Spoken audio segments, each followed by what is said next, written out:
ভারতীয় ক্রিকেট দলের ঐতিহাসিক জয়ে আনন্দে ভাসছে গোটা দেশ। এর ফাইনালে দাপুটে পারফরমেন্স করে ইতিহাস গড়ল ভারতীয় দল। গুজরাটের এই অনুষ্ঠিত এই মহারণে ভারতের জয় যেন এক উৎসবে পরিণত হয়েছে সারা দেশে। ম্যাচ শেষ হতেই দেশ জুড়ে শুরু হয় উল্লাস। বিভিন্ন শহর ও গ্রামের সমর্থকরা পটকা ফাটিয়ে পতাকা নিয়ে এবং আনন্দ মিছিল করে উদযাপন করেন এই ঐতিহাসিক জয়।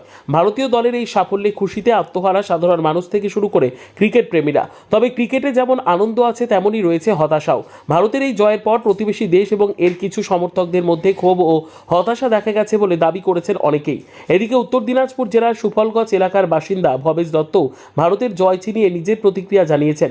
তিনি মজার ছলে বাংলাদেশ ও পাকিস্তানের সমর্থকদের কটাক্ষ করে বলেন, টিভি ভেঙে ফেলার বদলে দুধ খেয়ে বড় হলে ভবিষ্যতে ভারতের সঙ্গে টক্কর দেওয়ার চেষ্টা করা উচিত।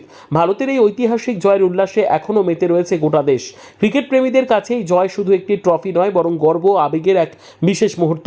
আসুন শুনে নেওয়া যাক ভারতের জয় নিয়ে কি বলছেন সুফলগঞ্জ এলাকার বাসিন্দা ভবেশ দত্ত। লাগলো বলবো আমাদের প্রতিবেশী দেশ বাংলাদেশকে রেগে টিভি ভাঙো না, এখনো ফিল্টারের দুধ খাও, বড় হও, তারপরে আমাদের সঙ্গে আসো লড়াই করতে। এখনো বাচ্চা আছো, বাংলাদেশের সব লুঙ্গি বাহিনীকে বলছি, এখন তোমরা বাচ্চা আছো, বড় হও, ফিল্টারের দুধ খেয়ে বড় হও, তারপরে ভারতের সঙ্গে এসেও লড়াই করতে। টিভি ভেঙো না রাগ করে আমাদের উপরে। আর পাকিস্তানকেও বলছি, আজকে রাগ করে টিভি ভেঙো না। শুধু এমনি তোমরা রুটি কিনে খাচ্ছ, রুটি নাই, আটা নেই, টিভি ভেঙে ঘরের টাকা নষ্ট করো না ভাই। ভারত উপরে উঠবেই, ভারতকে কেউ হারাতে পারবে না। Hip hip hooray, hip hip hurray.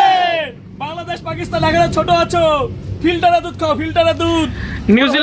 নিউজিল্যান্ডের সাথে ভারতের খেলা, এত সুন্দর খেলা, খুব ভালো। আমাদের বুমরা ও তো বলার মতো না, এত সুন্দর বল করেছে আজকে, খুবই ভালো লাগছে আমাদের। ওপেনার তো আমাদের খুবই ভালো, আমাদের কেউ হারাতে পারবে না। আমাদের আরো ভালো হবে, আমাদের প্লেয়ার আরো ভালো খেলবে।